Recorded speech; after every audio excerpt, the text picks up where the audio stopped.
Welcome to today's online mental health talk organized by Soka Gakkai Malaysia. Before we begin, please take note of the following disclaimer.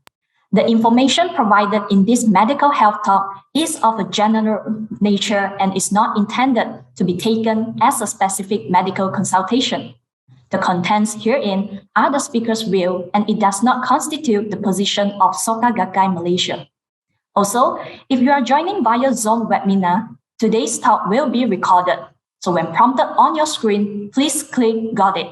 Thank you for your cooperation.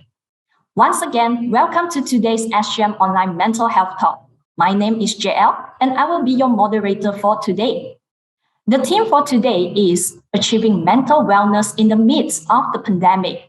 It has been 2 years since people have suffered from this COVID-19 pandemic. The COVID-19 pandemic has changed the way we live, affecting our health and well-being. While countries around the world continue to mobilize to contain the spread of COVID-19, the mental health experts say we cannot lose sight of an equally alarming issue, which is the long-term mental health impact the pandemic is going to leave on society. We can see the people around us, including the children, are going through some difficulties in their lives and develop severe post-COVID-19 symptoms in terms of mental health issues such as stress, depression, anxiety, sleeping disorders, and especially how to re-engage with the world in this new way that's going to be difficult for a lot of people. So today, we will look into these kinds of risk factors that may lead to these problems. Without further ado, let me introduce our first speaker for today. Our first speaker is Dr. Lin Xiao Ling, who obtained her medical degree from International Medical University in 2010. She has been engaged in psychiatry since 2012. She even obtained her master in psychiatry from University Kebangsaan Malaysia. And now she is working as a professional psychiatrist. Ladies and gentlemen, please join me to welcome Dr. Ling. Over to you, Dr. Ling. Thank you, Jael, for the kind introduction. Hello and good evening, everyone. Thank you for taking time to attend to today's online health talk that's being organized by Soka Gakkai Malaysia. So it has been more than 2 years since we have been dealing with the outbreak of COVID-19 pandemic. And it has brought us lots of challenges in many domains of our life. And it has been difficult for many people, I must say. And some may still be struggling now at this point of time, such as facing financial difficulty, issues of difficulty of going back to work, not able to catch up with their online studies, strained relationships at home, or even dealing with issues of their health at this current moment. So how have you been coping so far? Do any one of you face any symptoms that bothers you tremendously? So, well, during this pandemic, I've been getting a lot of patients and friends approaching me about sleep difficulty. So if you're actually facing this problem, please type 1 in the chat box. And if not, please type 2. So what can we do about it to improve our sleep quality? Is sleeping pills the only way to go? So if you want to improve your sleep quality, I would advise to maintain a good sleeping habits, which is also known as the sleep hygiene. So firstly, we must maintain a consistent time in terms of going to bed. When we wake up at the same time daily, this will actually set our biological clock right. And during the lockdowns, we may be at home most of the time, so our routine will be very affected, where we may be watching movies till late night, we may be playing games, and we wake up much later than our usual timing. So if our timing is erratic, our body also will have a difficult time to adjust to the changes, and this will actually lead to sleep difficulty. So as for the sleeping environment, I would suggest to ensure that the bedroom is comfortable, where we keep noise to a minimum level and we minimize all the distraction in the room. So we should dim out the lights and keep the room temperature comfortable. Too hot or too cold may make it very difficult for us to sleep well, as it won't be comfortable for us, isn't it? And also, do try to avoid using electronic devices like our handphone, our tablets, 30 minutes or to an hour before our bedtime, because the stimulation and the blue ray may actually make it difficult for us to fall asleep. So one important tip is actually that I think all of us are doing it. And also try not to take your dinner too close to your bedtime. It's best to have your dinner earlier, if let's say you have a very heavy meal or spicy meals near to your bedtime, it may interrupt your sleep too, as your body will be busy trying to digest the food when it's time for your bedtime. And another thing is to try to avoid caffeinated drinks about 4 to 5 hours prior to your bedtime. Soft drinks such as colas, energy drinks, tea, chocolates may even contain caffeine. So try not to take it a few hours before our bedtime. And some may even resort to taking alcohol to make it easier to fall asleep at night. But this effect actually will wear off. So it's actually not really good in the long run. So it's best to keep your alcohol consumption in moderation. So what are the other tips for improve our sleep quality? So first thing first, our main advice will try to do your regular exercise during the daytime. As you may see, we may be able to sleep better at night when we exercise. And exercise brings many health benefits too. And then power naps are very nice, isn't it? However, do try to limit the duration of the naps. Keep it short. Keep it at about 30 to 45 minutes would be good. And then you may actually try a warm bath before bedtime as well. It has been shown that we can sleep better after a warm bath at night. So one thing we can do is we try to create a calming bedtime routine to wind down a little bit, as this ritual before bedtime will help us to sort of unplug a bit. So you may set aside about 30 minutes to an hour before your bedtime to wind down. You can try listening to soft music, doing meditation, stretching exercise, or even reading a book to put you in a calmer state prior to bedtime. So you may try this. And other methods, you may try light scents which are calming to you, such as lavender, or even try having a cup of chamomile tea. It's actually nice too. So you try out and see if it works for you. So another question that we have been getting is, I've been feeling very lethargic and had breathing difficulty following a COVID-19 infection. So if you do face this problem, please type 1 in the chat box. And if you're not, please type 2. So what should I do? As you all know, past few months, we had a surge of cases and many were actually infected with COVID-19. So many are actually still recovering now. So if you do and recovering from COVID-19 and you still feel unwell, do watch out for these possible symptoms that you have to really take note of. One would be if you have difficulty in terms of breathing or even worsening if it persists, or if you have a new onset of a fever again, or if you feel dizzy when there's a changes in your position, such as when you try to get up from bed after a lying down position, or you try to stand up from a seated position, or if you experience chest pain persistently, or if actually you feel very lethargic, very tired all the time, despite not doing much all day. Also, a persistent muscle or joint pain that affects your mobilization. You cannot move at all due to the pain. So if you had any of these warning signs, as I mentioned earlier, it's actually best to see a doctor to seek advice for further management. If the symptoms does not go away in the recovery phase, or there's a new symptoms that appeared after that, it's best to seek a medical opinion. So there may be a few reasons to it, such as could it be a complication or after effects from the recent COVID-19 infection, or is it due to the treatment itself?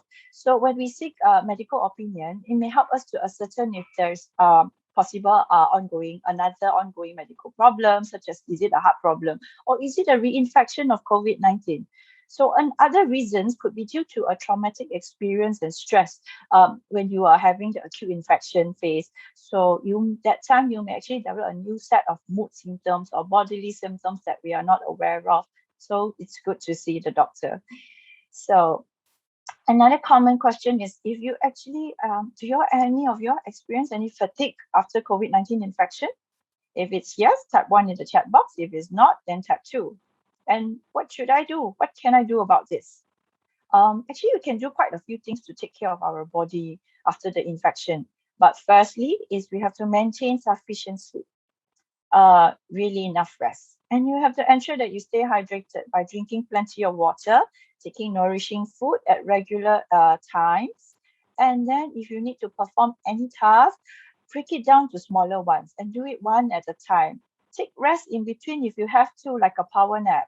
And you may take things easy. Actually, just slow down during the recovery phase. Different individuals take different time in terms of recovery. And of course, do try to avoid consumption of alcohol and smoking as well. Okay, So in terms of healthy coping with our daily routine is actually very important. So do remember to make it a priority to take care of your body. You may engage in regular exercise. You can do relaxation technique to wind down. And then, of course, social media is actually part and parcel of our life during this pandemic, isn't it? We use it so much. However, do limit the news reading and watching in a day. And you try to ensure it's from a reliable source to reduce excessive anxiety. And of course, make time for hobbies. Even though you're very busy, try to engage in activities that you enjoy.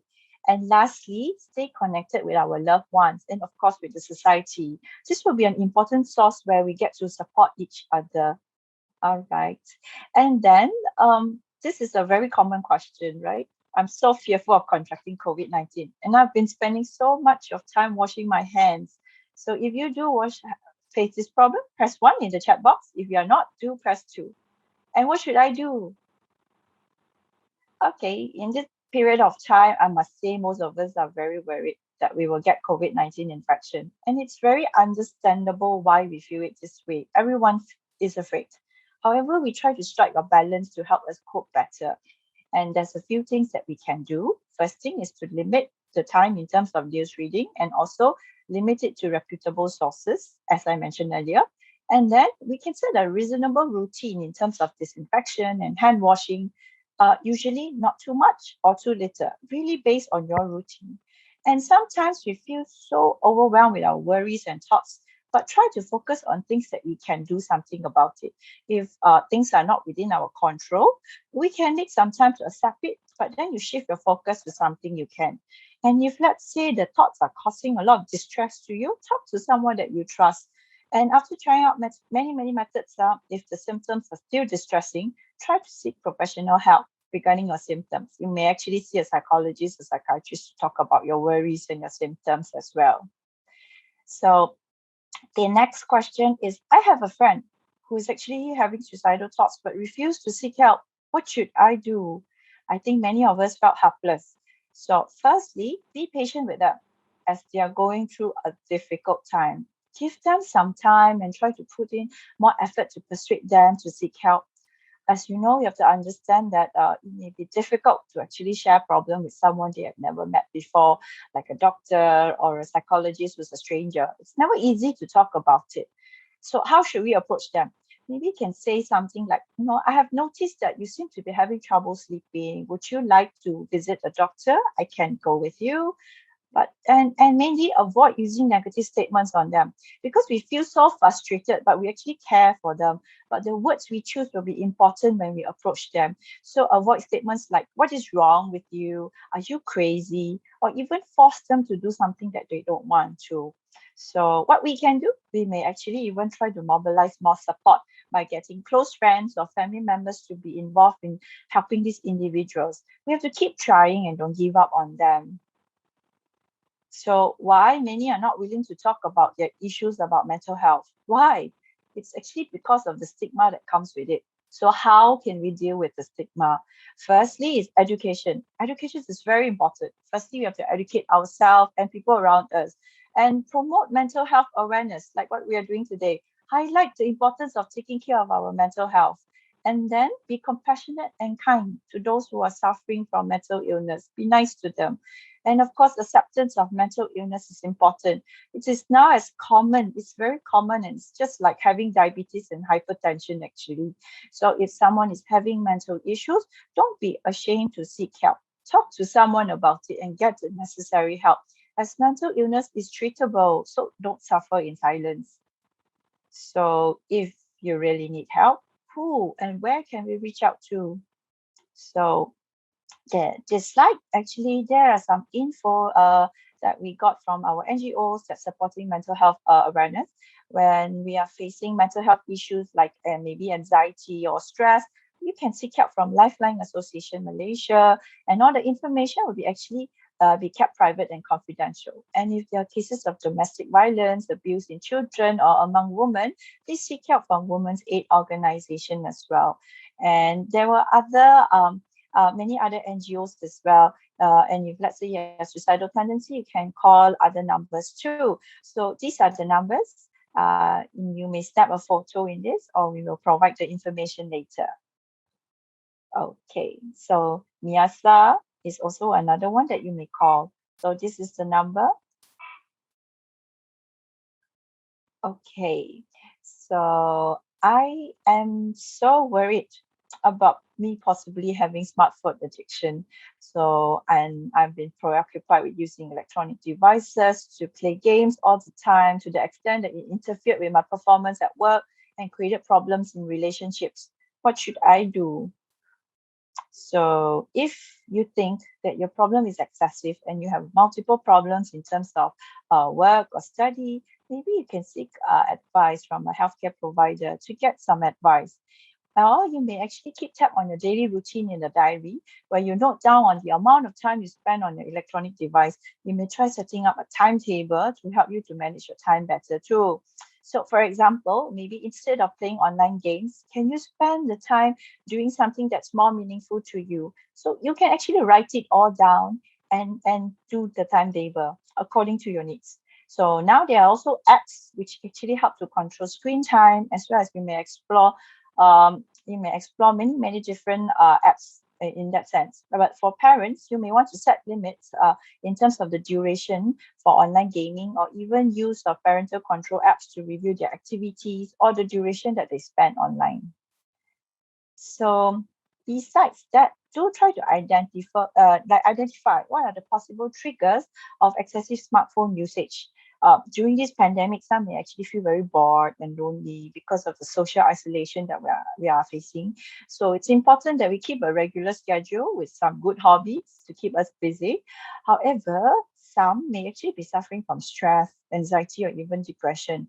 They may be so withdrawn from others, and then they choose to spend time on their gadgets instead.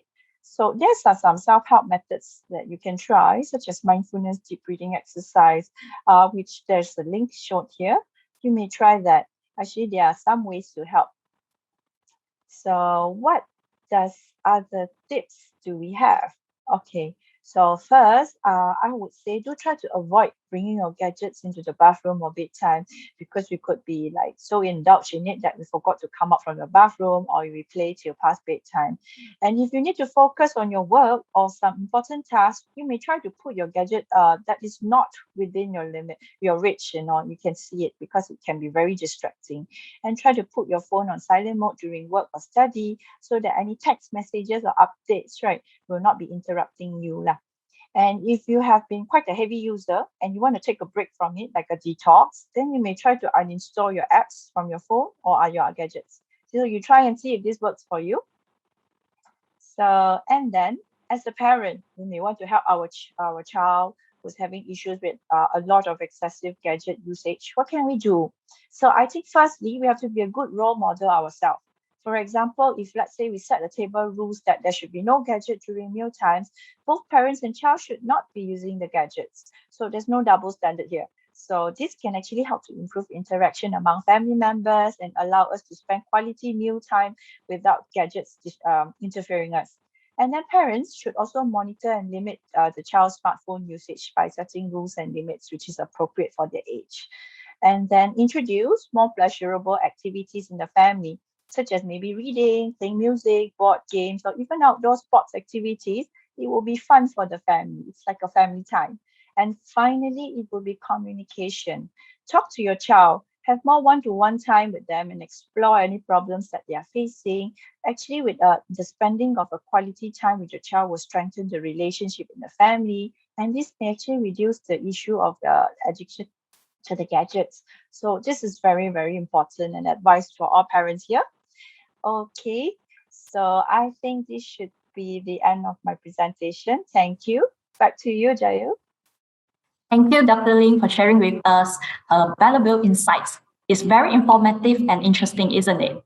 So from the sharing, we have learned to identify the causes of the post-19 symptoms in terms of mental health and what can we do about it. So in the next session, our next speaker will further explain some of the practical ways that we can do based on some of the scenarios that we have heard earlier. So moving on, I would like to invite our next speaker, Ms. Wong Siu Lee. She graduated from University of Malaya in 2002 with a Bachelor in Counseling. In 2003, she went to UK and worked initially as a social therapist and pursued her academic interest further by doing a master in counseling psychology at the University of Wolverhampton. In 2006, she obtained her master and followed that up with a postmaster diploma in counseling psychology. She then returned to Malaysia in 2009 and worked as a counseling psychologist. She is now a registered and licensed psychological counselor in Malaysia. And not only that, she even gained her chartered psychologist status from the British Psychological Society. So without further ado, let's welcome Ms. Wong. Over to you, Ms. Wong. Thank you, Jael, for the kind introduction. Hello, everyone. My sharing today will be based on the 3 most commonly questions that I have encountered. Question number 1. I often have negative thoughts that hinder me from carrying out my work or activities. What should I do? Our thoughts influence our emotions and behavior because they are all interrelated. Therefore, our thoughts will naturally impact on how we feel and act. Negative thoughts do not go away automatically, or even when we consciously push them away. If we are unable to do something to change this pattern of thoughts, they can have a negative impact on our daily life. Fortunately, there are some proven ways that we can learn and use to control thinking patterns that are detrimental. Let's have a look at the techniques. Number 1, replacing the unwanted thoughts. We can't just reject negative thoughts by not thinking about them. For example, if I ask you to stop thinking about pink elephant now, you might start to imagine a pink elephant right away. Instead, we should give clear instruction to our mind as to what we want our mind to think, say a panda. Therefore, the image of a panda will replace the pink elephant in our mind.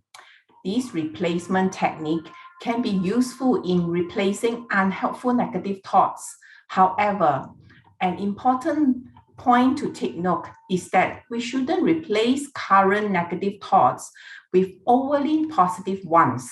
For example, if our negative thoughts like, I'm going to fail, is being forced to be replaced with, I'm going to succeed. This is not very helpful because it may not be realistic for most people or perhaps a step too far for some. Therefore, I would recommend using a more neutral thought like, I don't know if I will be able to do it, but I'm going to try my best. During challenging times of our lives, self-compassion plays an important part because we need to be supportive and kind to ourselves too. If we start to criticize ourselves after failing the initial attempts, the impact may be detrimental as this will deny ourselves the room to grow. Technique number 2. Imagine our negative thoughts are like hungry animals. They are constantly craving for our attention and time. The more we entertain or feed them, the stronger they will get, but they will never stop. Having negative thoughts is a very natural part of life, but how we react and respond to it is very crucial. Therefore, a simple technique you may try is called distraction.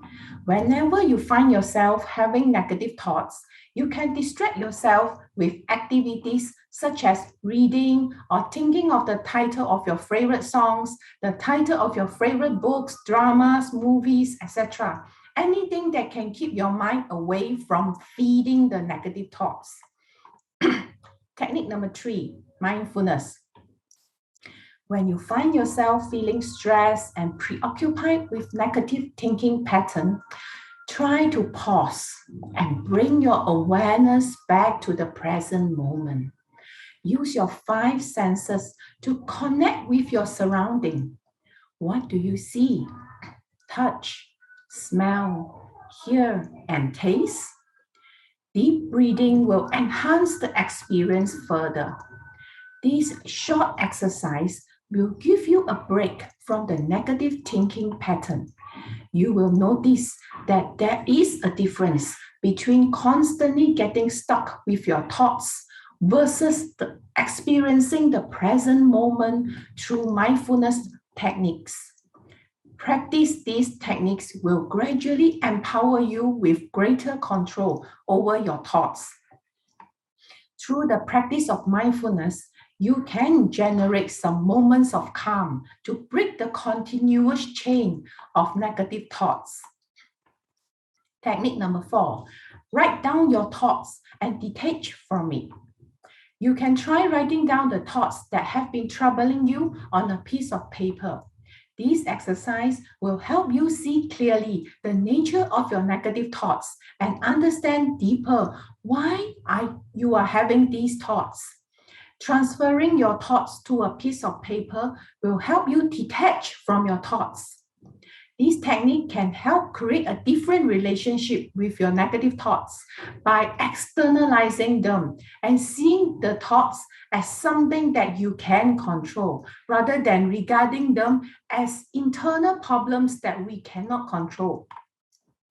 Technique number 5, tell yourself, I have a choice.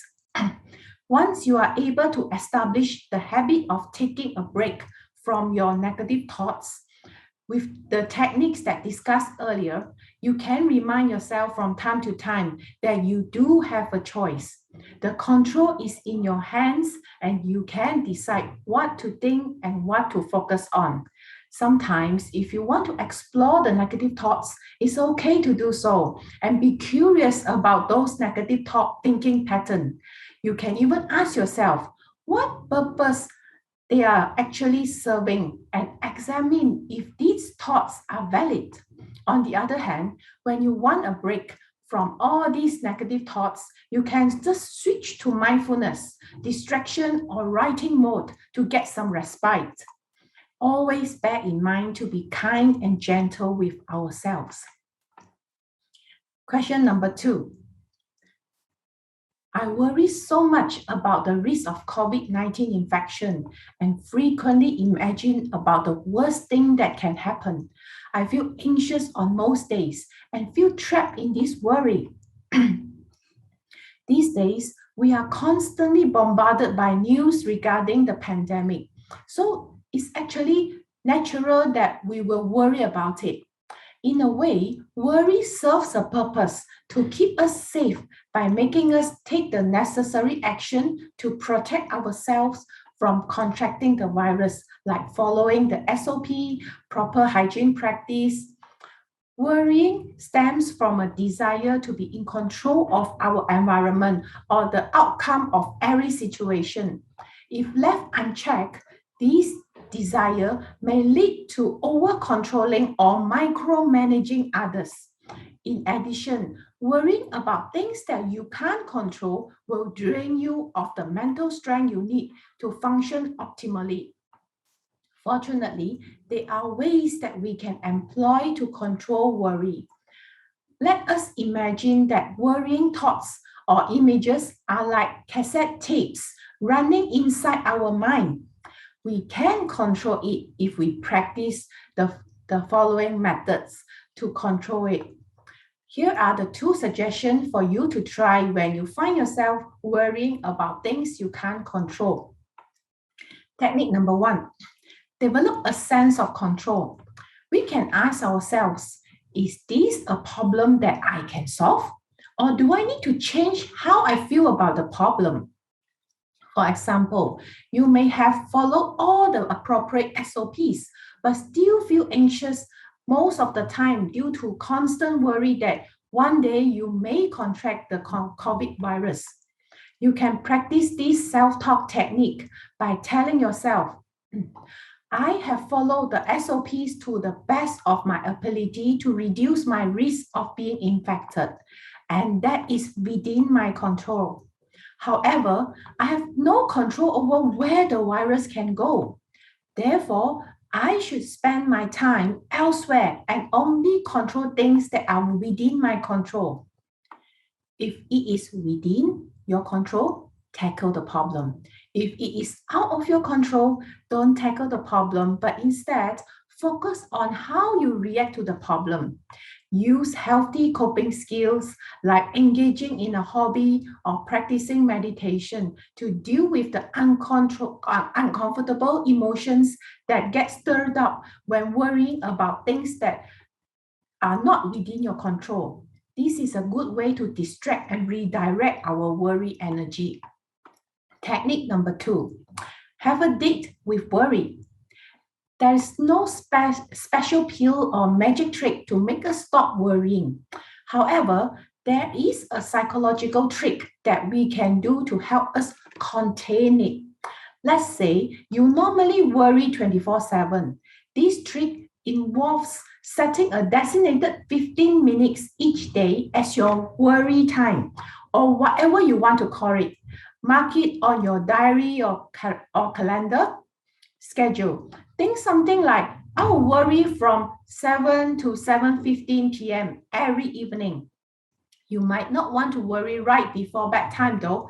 That might keep you up. When you catch yourself worrying outside of the worry time slot, tell yourself that it is not the time to worry yet. There is a special appointment made just for it. When you finally arrive at the scheduled time, you can then sit and worry to your heart's content. Sit and think about all the worries that are outside of your control. You can even write them down if you prefer. Writing down the worries may make us feel less overwhelmed by the worries as they are all contained within a piece of paper instead of being all over our mind. When the 15 minutes are up, tell yourself that it's time to get back to your daily routine. With consistent practice, research showed that you may be able to contain your worries to just 15 minutes a day. That will be a big improvement if you're used to worrying 24/7. Let's have a look at question number 3. I feel emotionally and physically exhausted. Working from home and having demanding family members make it difficult to cope. It's a challenging time for many of us now, and having constant demands from others will have a detrimental impact on our mental health. Imagine using the mobile phone without charging.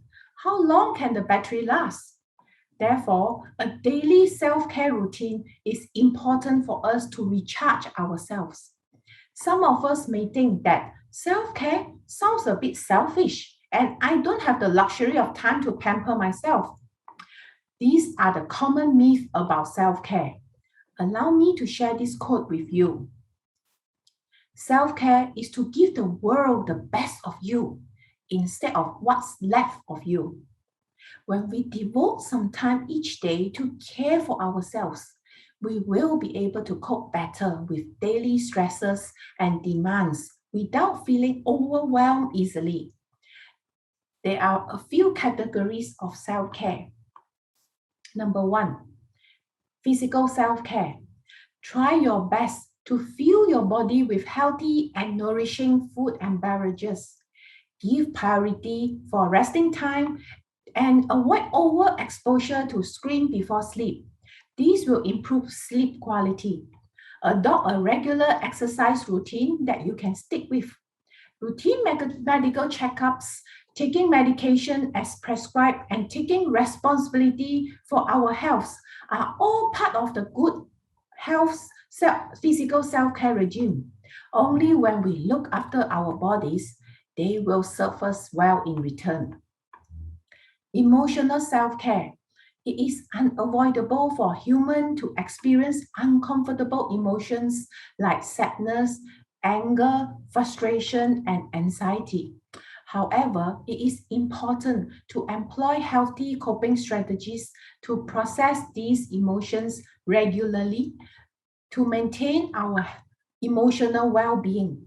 Emotional self-care includes activities that allow us to acknowledge, express, and process our feelings or thoughts on a regular basis. We can talk to our partner or best friend about some of the difficult emotions we are experiencing, or take some time to deal with our emotions or thoughts by writing them on a diary. in a diary. These activities are crucial for us to offload the emotional burdens so that we can carry on our daily lives with lighter hearts. Spiritual self-care involves anything that helps us to develop a deeper sense of meaning, understanding, and connection with ourselves, the nature, and the universe. It can calm our mind and bring peace to the turbulence felt within, especially during this challenging time.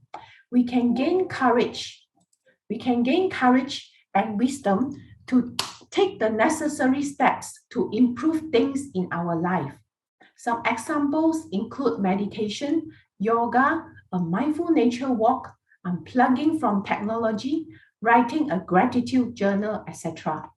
With a regular spiritual self-care routine, we will experience more inner peace, reduced sense of loneliness and isolation, deeper relationship between oneself and others, and gain greater clarity of what makes us happy, just to name a few.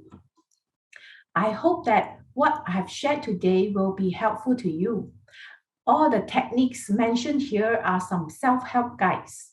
If you are still feeling overwhelmed by worries, negative thoughts, and emotions, please do seek professional help to assist you in your journey to achieve better mental health. That's from me today. Thank you very much. Back to you, Jael. All right. Thank you, Ms. Wong, for such informative sharing. As Ms. Wong mentioned earlier, our thoughts influence our emotions and behavior because they are all interrelated. Therefore, our thoughts will naturally impact how we feel and act. So there's a saying, there are no dead ends in life, only dead end thinking. There are a lot of ways we can seek help to overcome all the difficulties. And just a simple act or just simply changing the way we think can make the difference. It's okay to feel not okay, and do seek help in time to achieve better mental health, and not to forget to show our cares to the people around us. So everyone, please give a virtual round of applause to our two great speakers for today, Dr. Ling and Ms. Wong, for their insights into this most important topic in today's session that I know affects all of us here. So next, before we end our talk today, let us invite Dr. Xiao Yun Ki to deliver his speech as a conclusion for today's mental health talk. Over to you, Dr. Xiao. Thank you so much, everybody, for joining the mental health talk today. And thanks to Jael for moderating throughout the talk. Dr. Ling and Ms. Wong walk us through the tips and tricks for self-care while dealing with COVID-19 pandemic. In conclusion, I would like to highlight 2 points. The first point is about the environment and ourselves. Let me share an example by the second president of Soka Gakkai, Mr. Toda. There was an incident between the pitcher and the glass cup on the table when both the pitcher and glass cup smashed into each other and broke. Mr. Toda immediately responded. The pitcher may claim, I broke because I was hit by the glass cup. And the cup may say, I broke because I was hit by the pitcher. In fact, they broke because both inherently possessed tendency to break. What would have happened if this were a clash between a piece of cotton and a glass cup? They would never break. People think they are unhappy because of other people, but this is wrong. If we become the cotton, others will never break us, and it is pointless to blame others. Our environment is not to be blamed. Most important is for us to possess the strength not to be confounded or swayed by anything we encounter, and be like cotton, and this is what it means to be strong. In addition, there's no society free of difficulties. Similarly, there's no family without problems. A life in which you have everything you want may seem easy, but then you would not be able to establish genuine happiness. You should instead willingly embrace any problems or setback and make your way serenely in life with robust optimism. If you can overcome hardships and trials without being discouraged, by temporary ups and downs, both you and your family can nurture an indestructible strength of heart and courage. So let us become soft, but yet resilient, just like cotton. Strengthen our life force, grit our teeth, and be ready to face any difficulties ahead. And eventually, nothing can break us no matter what happens. And if you're feeling helpless, lonely, and isolated, please talk to someone you trust the most, and you will definitely find a way out. And on the other hand, seeking medical attention or seeing a doctor is not a sign of failure. All right, come to the second point that I would like to share is about the time. A wise man once said, if you want to understand the causes that existed in the past, look at the result as they are manifested in the present. And if you want to understand what results will be manifested in the future, look at the causes that existed in the present. So the focus of this passage is the present, is now. If the present is the inevitable result of past causes, then we can say that the present is defined by the past. Indeed, the present is a mirror reflecting the past, isn't it? But at the same time, however, the present is the starting point of the future, the active cause for creating a new future. The great Russian author Leo Tolstoy wrote on how he believed life should be willed. I quote, "The past does not exist. The future has not begun. Time does not exist. There's only a small infinite present, and it is only in this present that our life occurs. Therefore, a person should concentrate all his spiritual force only on this present," unquote. These are very profound insights. Tolstoy asserted that we should devote our entire beings to this very present moment. Winning in the present opens the way to future victory, to eternal victory, enduring throughout the past, present, and future. SGI President Ikeda gave us a guideline. I quote, "Create new history from moment to moment," unquote. It is such an inspiring and important guidance. Remind each and every one of us not to give up at any point of time. No matter how difficult the situation, we shall move on one step forward, even a small step a day, and treasure the very moment in our life. And let us support each other in these trying times, and we will definitely win over this battle. Thank you so much for listening. Back to you, Jael. All right, thank you, Dr. Sel. So does everyone still remember the support groups that Dr. Ling had mentioned earlier and how we can obtain the information? So do not panic if you have missed out. Please look at your screen and do feel free to snag a picture here. So you can use either WhatsApp or email to obtain the information about today's talk, all right? So for those of you who have registered earlier, do not worry. We will be sending the information to your registered email address as well. So you can check out your mailbox after this. So right now, I'm giving everyone 5 more seconds to screenshot this, right? All right. So we have come to the end of the talk for today, and we would like to thank everyone for your time and your participation. We look forward to seeing everyone again next time.